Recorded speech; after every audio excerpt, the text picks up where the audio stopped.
Bonjour mes très chères dames, en ce beau temps d'été, c'est les grandes vacances. Et tellement de sujets sur le plat, tellement de sujets brillants sur la table, je veux dire.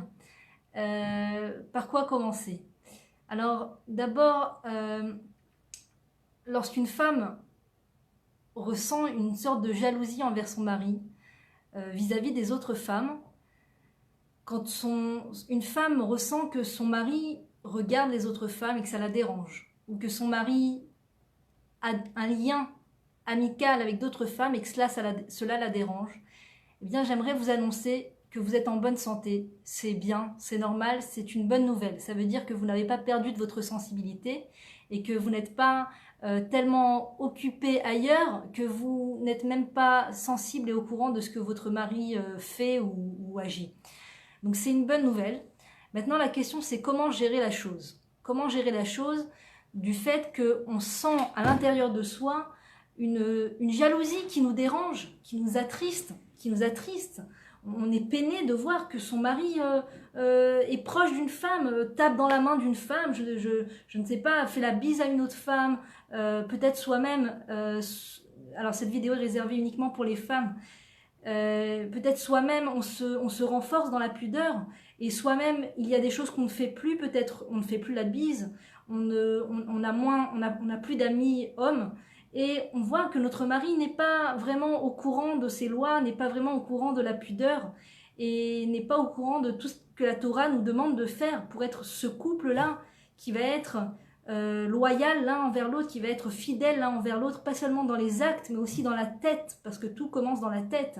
Parce que quand la tête n'est pas claire de je suis mariée avec cet homme uniquement, et tout lui revient, tout ce qui me concerne en tant que femme, tout ce qui fait partie de mon physique, de moi, de mon intériorité, lui revient, et vice-versa. Tout ce qui est chez mon mari me revient, c'est mon mari, on est ensemble pour former un couple.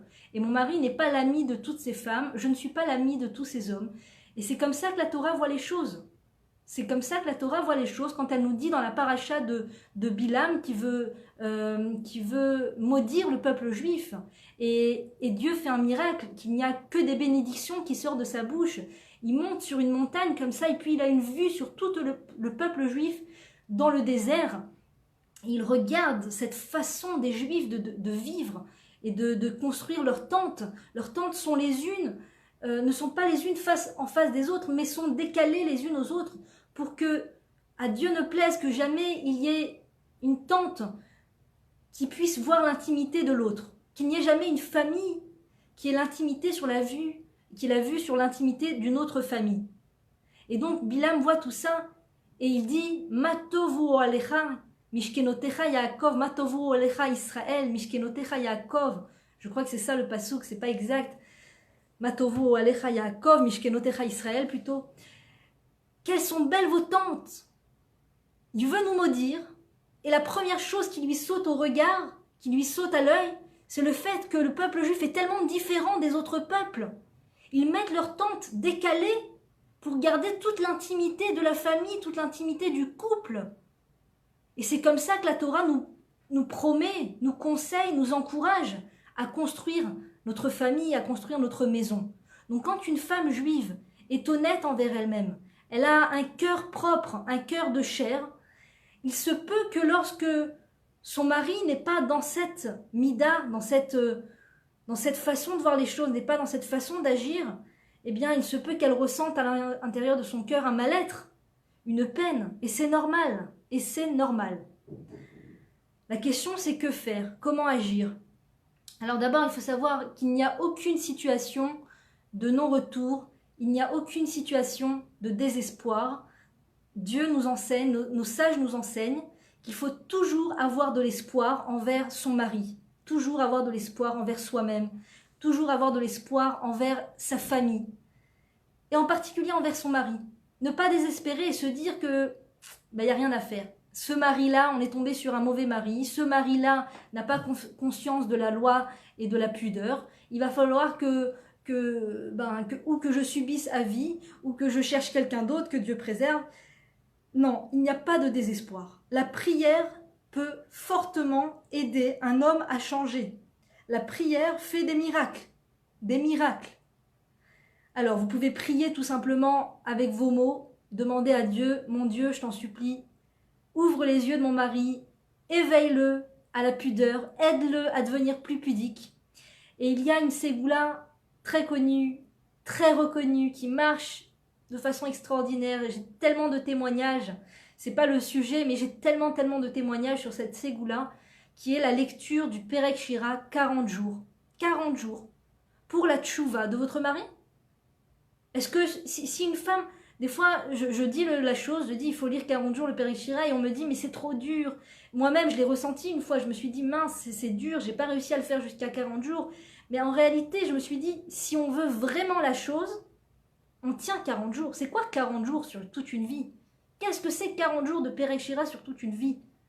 Si c'est pour voir son mari changer et évoluer toute la vie après. Ou toute autre personne autour de soi. Vous connaissez quelqu'un qui de façon infinie ne se marie pas. Année après année, la personne est encore célibataire. Ou peut-être soi-même, on est célibataire. Perek Shira 40 jours, vous allez voir, ça fait des miracles. Ça fait des miracles extraordinaires.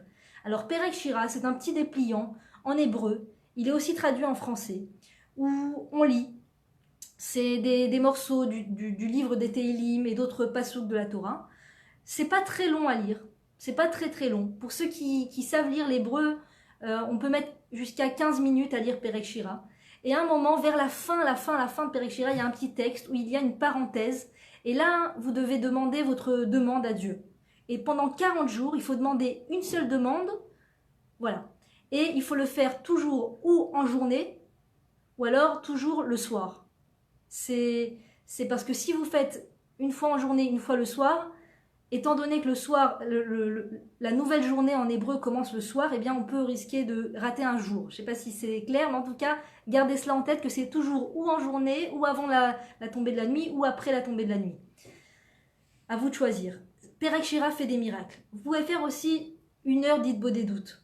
Si vous avez un problème sérieux, que vous avez de la peine, quelque chose vous a fait de la peine, quelque chose vous dérange, vous avez le cœur lourd sur quelque chose, ça vaut le coup de prendre un moment, de vous enfermer dans un endroit et de parler avec Dieu, de parler de votre problème. Quelque chose vous a déçu, quelque chose vraiment. Les gens, je vois beaucoup de gens qui écrivent des statuts sur Facebook sur des choses qui les ont vraiment énervés, ils sont vraiment en colère après quelque chose, après une situation, et ils accusent le coup. Comment on peut dire une chose pareille? Comment une personne peut-elle réagir comme ça? Comment une personne peut-elle me faire une chose pareille? Et en vérité, moi je trouve que c'est de la déperdition de prière.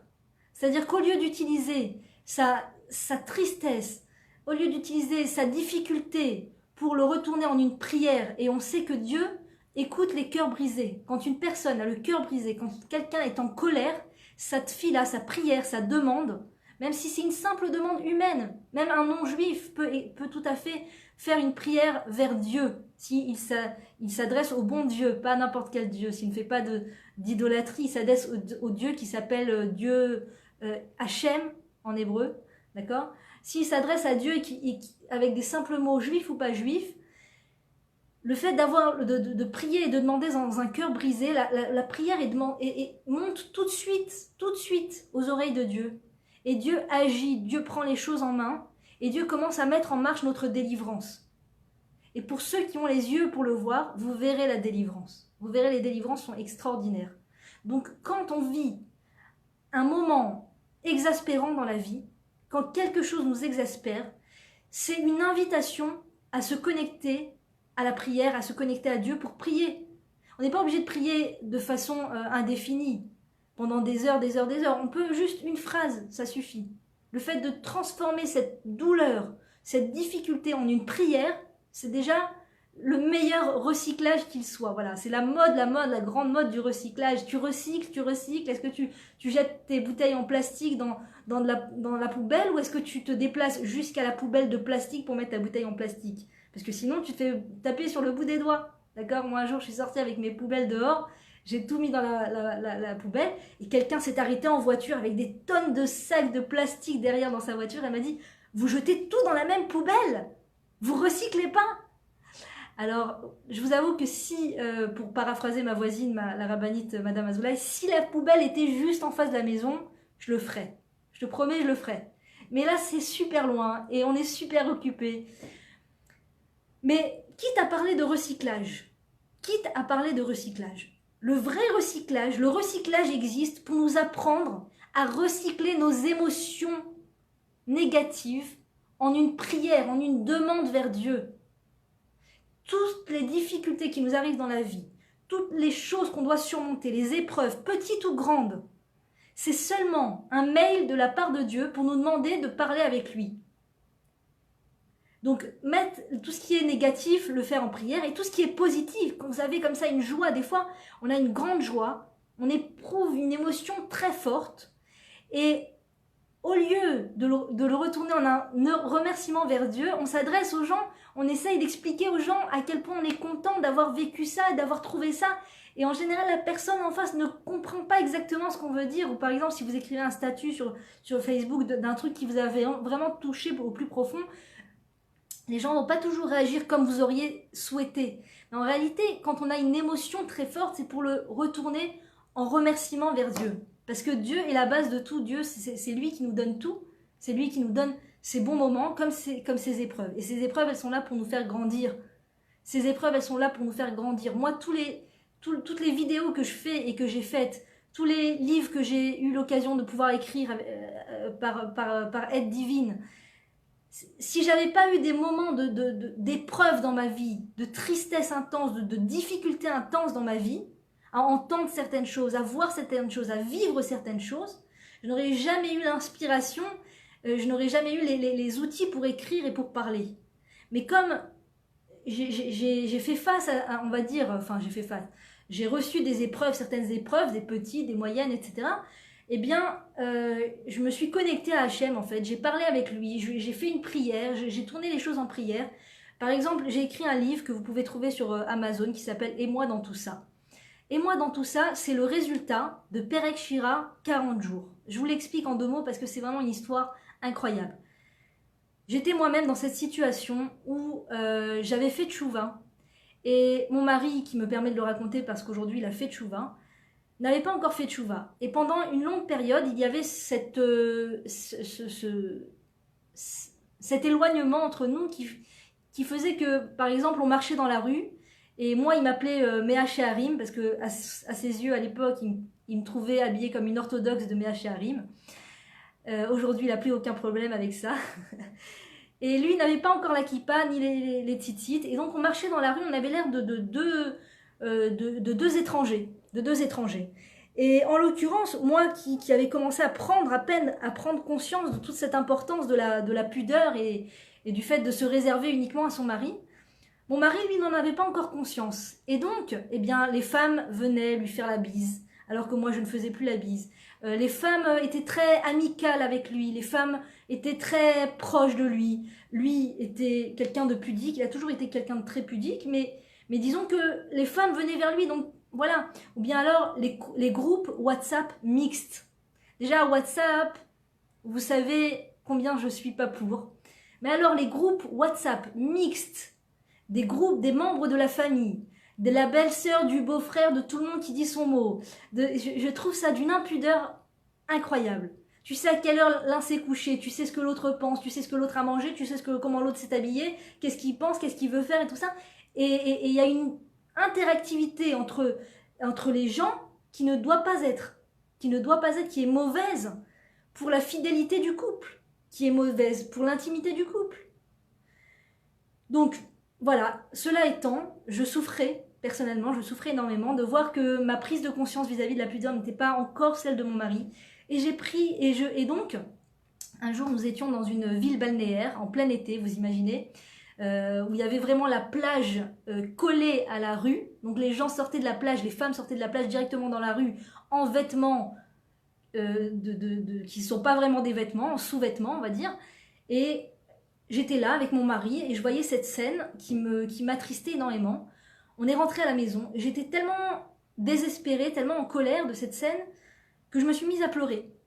Et mon mari m'a demandé « Mais pourquoi tu pleures? Qu'est-ce qui t'arrive ?»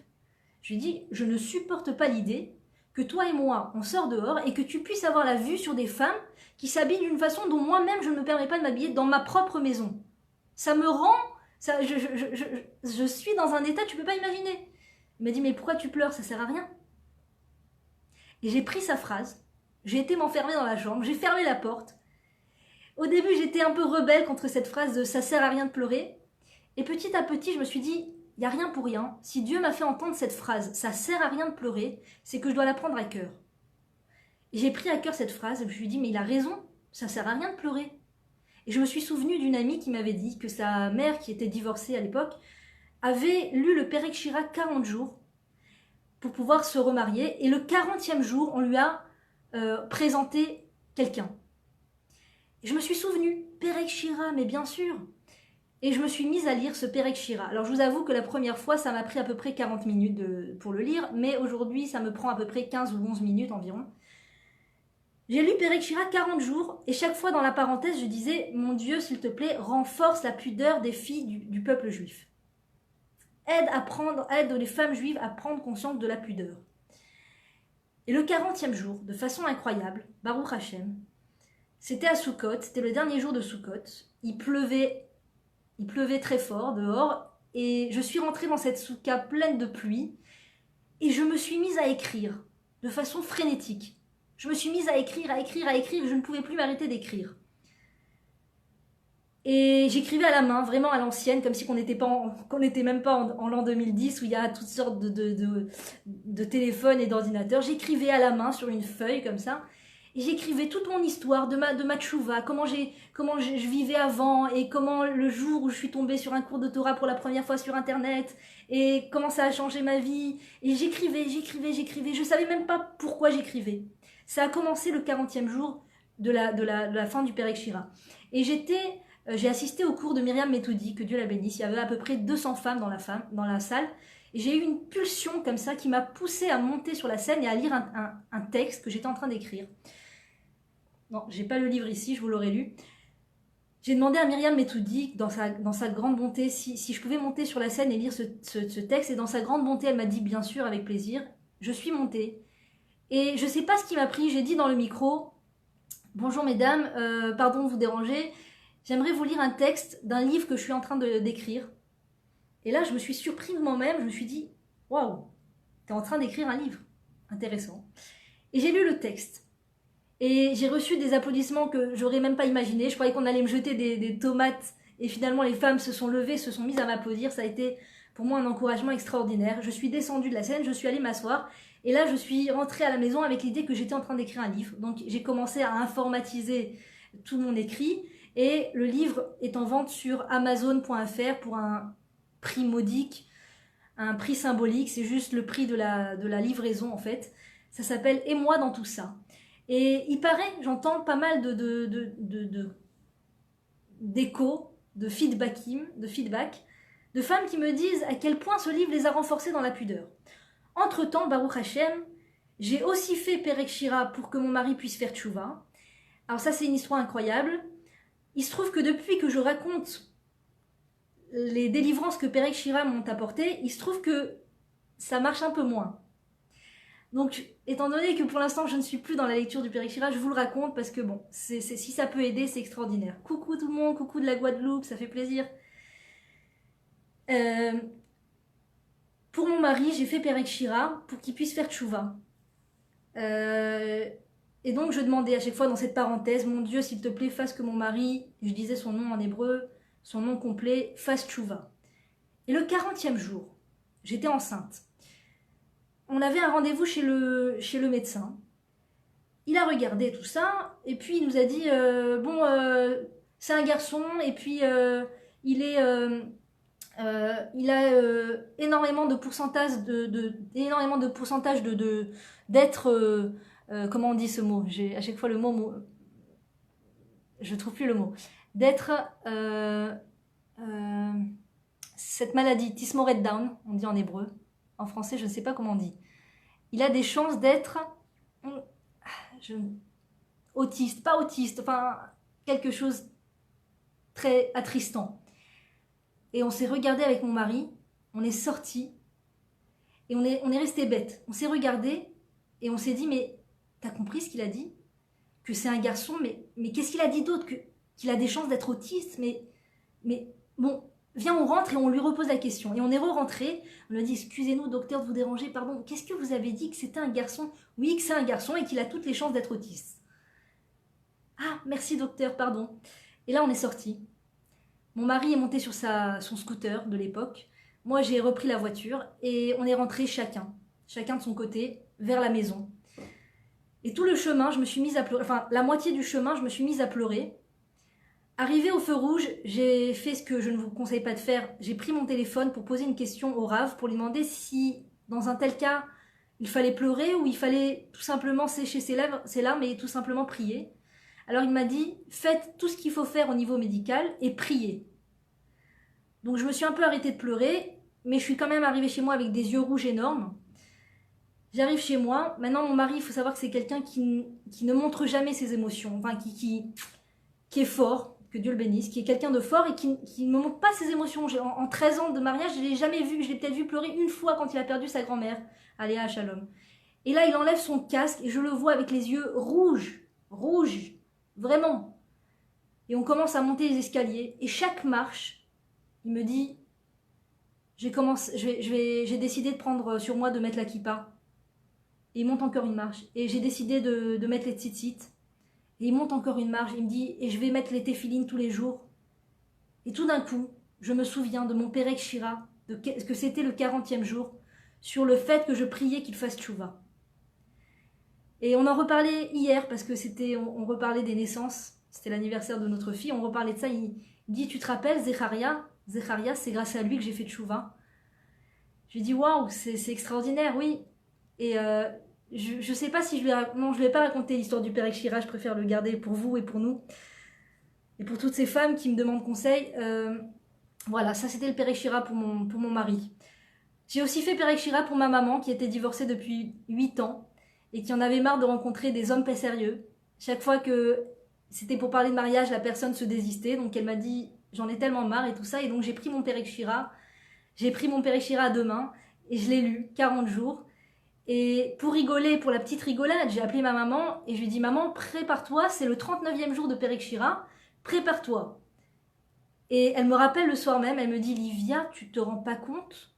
On m'a appelé ce soir pour me présenter quelqu'un et on lui a présenté la personne et 2 mois après, ils se sont mariés à la maison d'ailleurs, Baruch Hashem, donc c'est vraiment pour moi un grand signe de la force du Perek Shira. Voilà, j'ai encore pas mal d'histoires avec le Perek Shira, mais je ne vais pas tout vous dévoiler non plus.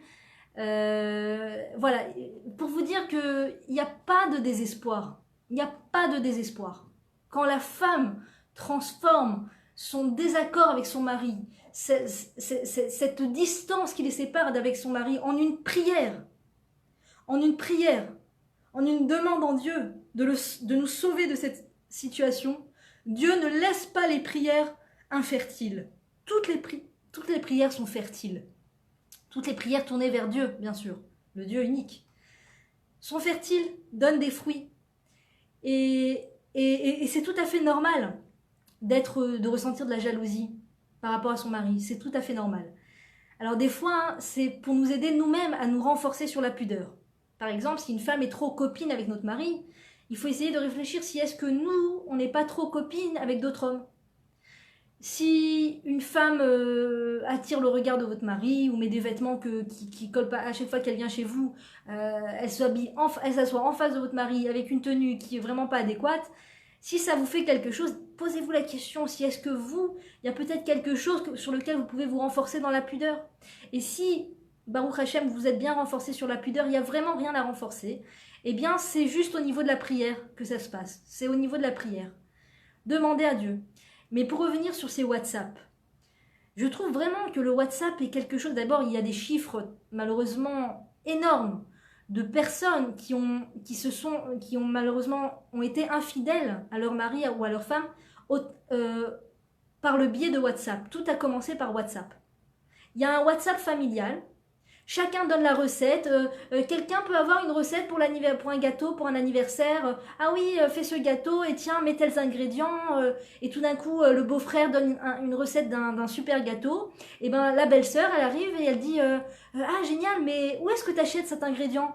Ah bah je l'achète dans ce magasin. Mais d'ailleurs demain j'y vais pour acheter des ingrédients. Tu veux qu'on y aille ensemble pour acheter des ingrédients? Ben, bien sûr, pourquoi pas. Et donc, les gens, ça crée des liens qui ne doivent pas être créés. WhatsApp familial, pour moi, c'est une catastrophe. On vivait très bien sans WhatsApp auparavant. On veut faire passer un message, on fait un SMS de groupe, ou alors on parle aux gens en face, ou alors on appelle, mais c'est tout. Les beaux-frères et les belles-sœurs n'ont pas besoin de savoir ce qu'ils pensent l'un et l'autre sur comment organiser l'anniversaire de mamie, sur quoi faire et quoi mettre. C'est pas une connexion qui doit être. C'est pas pudique. C'est pas pudique. La femme et le mari se concertent entre eux. Et après, lorsqu'ils se sont concertés entre eux, ils font savoir chacun, le beau-frère avec les beaux-frères, la femme avec les belles-sœurs ou avec les sœurs, Vézéo, c'est tout. C'est quoi ce mélange de salade, de tout le monde dit ce qu'il pense et on sait, c'est ça qui est terrible aussi.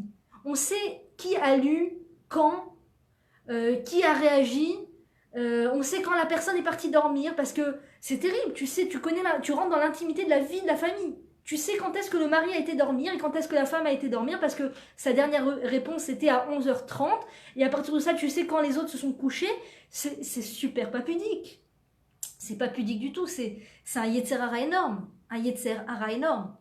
Et la femme a le devoir et le droit de parler avec son mari. Parce qu'il n'y a pas que les prières, il n'y a pas que la remise en question, il y a aussi le fait de débattre. Parce qu'à un moment, il faut rentrer dans le vif du sujet. Maintenant, moi, pour la petite anecdote, il y avait une longue période donc, où les femmes faisaient encore la bise à mon mari. Et moi, j'avais arrêté et ça me perçait le cœur à chaque fois. Et donc, j'essayais de faire savoir à mon mari par toutes sortes de réactions pas très sympathiques. Jusqu'au jour où, encore une fois, une personne pas pudique du tout est venue faire la bise. Et quand on arrive à la maison, je me suis assise avec mon mari. Et là, je me suis lâchée. J'étais vraiment en colère. Je me suis énervée contre mon mari. Et au bout d'un moment, mon mari m'a dit, bon, écoute, j'ai compris tout ce que tu veux dire. J'ai compris. Et je vais même te dire, t'as raison. Mais vu comment tu me le dis, j'ai pas envie de changer. J'ai pas envie d'évoluer. Tu m'enlèves mes forces. Tu m'enlèves toutes mes forces. J'ai pas envie de continuer. J'ai pas envie de faire ce que tu me dis. Même si j'ai compris que t'as raison, ça, quand tu me le dis en criant, je me sens amoindrie. Je me sens que je vaux rien, que je suis un nul. Et donc, ben, un nul, comment tu veux qu'il agisse, qu'il évolue, qu'il change? Et donc là, je me suis dit, Livia, si ça te tient tellement à cœur qu'il arrête de faire la bise, il va falloir que tu fasses un gros travail sur toi, de te maintenir dans ta façon de parler, de parler avec parcimonie, parce que sinon la chose ne changera jamais. Et donc je suis revenue vers mon mari, et j'ai essayé de parler de façon la plus neutre, en parlant uniquement de mes émotions à moi. Et je lui ai dit comme ça, quelque chose comme ça. Écoute, voilà, moi tu sais, j'ai fait tchouva depuis un petit bout de temps.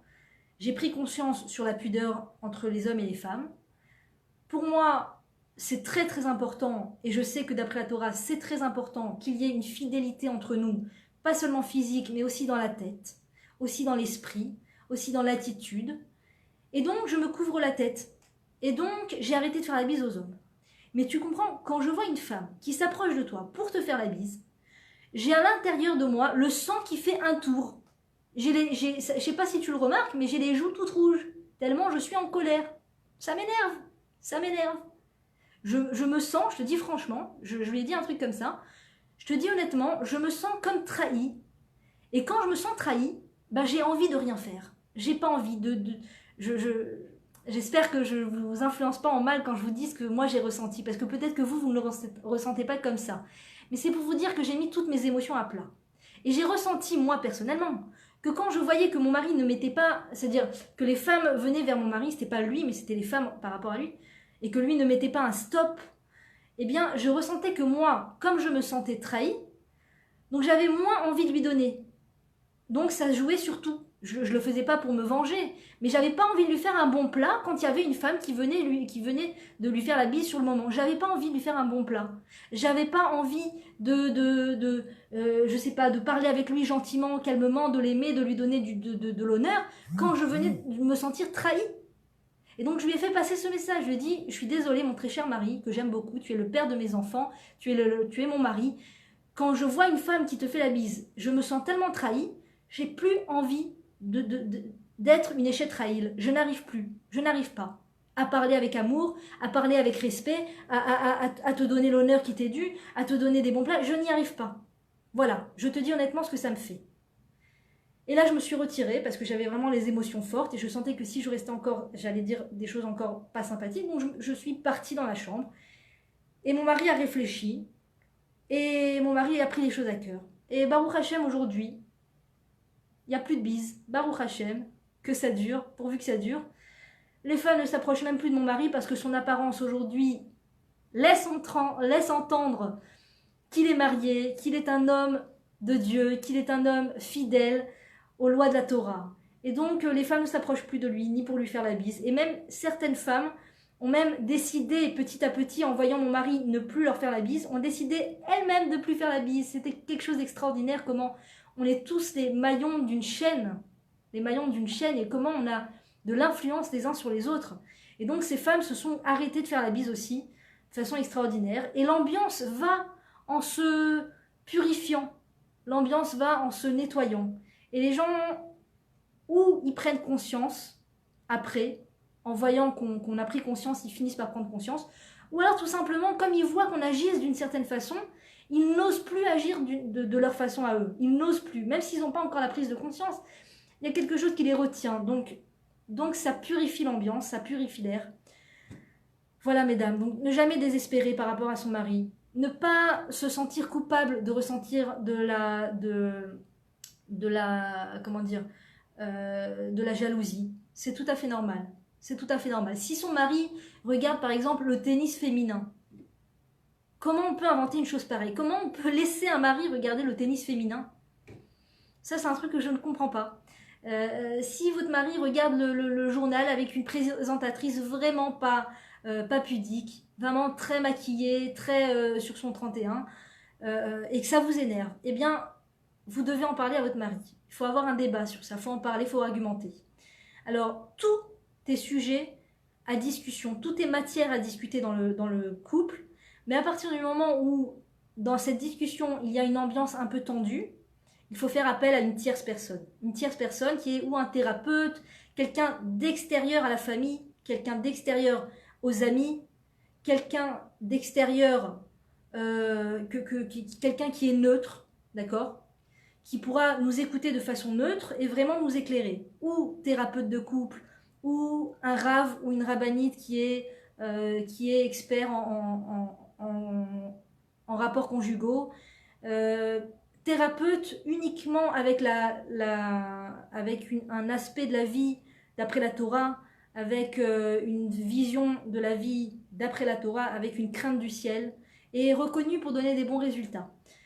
Quand on a donc un sujet qui fait que c'est tendu entre soi et son mari, qu'on n'arrive pas à faire passer un message, eh bien allez voir cette tierce personne, c'est très important de prendre des choses en main. Il n'y a aucune honte à avoir d'aller voir une tierce personne, au contraire, c'est honteux de ne pas prendre les choses en main. Mais d'aller voir une tierce personne, c'est quelque chose qui est extrêmement loyal et bien, et bravo pour ceux qui vont voir une tierce personne parce que ça fait avancer le couple. Tout le monde devrait aller voir une tierce personne à un moment ou à un autre dans la vie conjugale. Je témoigne que nous allons voir une tierce personne chaque fois qu'il y a un sujet important. Par exemple, pour faire ces vidéos, ça a été tout un débat avec mon mari. Ça continue d'être un débat et on a été voir une tierce personne pour qu'elle nous aide à savoir dans quelle mesure le faire. Est-ce que c'était bien de le faire? Est-ce qu'il fallait m'encourager à le faire ou pas? Et donc voilà, ça aussi c'est le résultat d'une visite chez une tierce personne et plein d'autres choses encore. Donc ça c'est important. Voilà, tout ce qui vous dérange, vous titille ou quoi, il faut crever l'abcès et en parler avec le mari, c'est très important. Et la rabbinite Tiroche nous dit que le signe qu'on a réussi à mener à bien une discussion avec soi et son mari, qu'on a réussi à mener à bien un débat avec son mari, c'est le fait qu'on peut en rire par la suite, qu'on peut en parler d'une façon légère avec son mari, vraiment sur le ton de la rigolade. Par exemple, si le sujet c'est toi tu veux tout le temps mettre le masgan, l'air conditionné et que ça fait un boucan pas possible et moi j'arrive pas à dormir, on doit en discuter, on doit en parler, on doit trouver ensemble une solution. Et si on a bien réussi à en parler, ça fait que le lendemain ou après ou la semaine d'après ou dans un mois après ou un an après, eh bien, non seulement on a trouvé une solution, mais en plus on se dise, tu te rappelles quand tu dormais avec ce bruit, mais comment tu faisais, mais c'était trop marrant, mais attends, tu dormais avec le masgan et tout, c'était un truc de fou et ça, et on rigole de la chose. Quand on en arrive à rigoler de la chose, ça veut dire qu'on a bien réussi à parler du sujet. Tout est matière à discuter, à discussion, tout. Les revenus, par les revenus, le fait de qui est-ce qui doit ramener les revenus dans la maison, qui est-ce qui doit être responsable de ça, et qui est-ce qui doit, toutes les tâches ménagères ou les tâches de la maison, qui est responsable de ça. Il y a des choses qui se font d'elles-mêmes, d'eux-mêmes. Par exemple, le mari sera tout le temps responsable de l'essence, à tel point que la femme a oublié qu'il faut mettre de l'essence dans une voiture. Et la femme est tout le temps responsable de la cuisine, à tel point qu'un homme ne sait même pas tenir je sais pas moi, une louche ou quoi que ce soit. Mais il y a certaines choses où ça reste entre les deux, et chaque fois l'un se plaint que l'autre n'a pas pris la chose sur lui. Donc ça, c'est matière à discussion. Qui est responsable de ramener les revenus à la maison? Pourquoi est-ce que c'est toi qui dois ramener les revenus? Pourquoi est-ce que c'est bien que moi je reste à la maison m'occuper des enfants? Je sais pas, chacun avec son dialogue et son débat du moment. Mais tout est matière à discuter avec le mari ou avec le futur mari, avec le fiancé, entre parenthèses, avec qui il doit y avoir une shmira negiya. C'est très important avant le mariage qu'il n'y ait pas de contact physique avec la personne. Mais on peut tout à fait communiquer et parler. C'est très important de parler des sujets de base, des sujets essentiels avant le mariage. Voilà, mesdames. Be'atzlacha à toutes. À très très bientôt, mesdames. Partagez un maximum. Hop là. Hop là.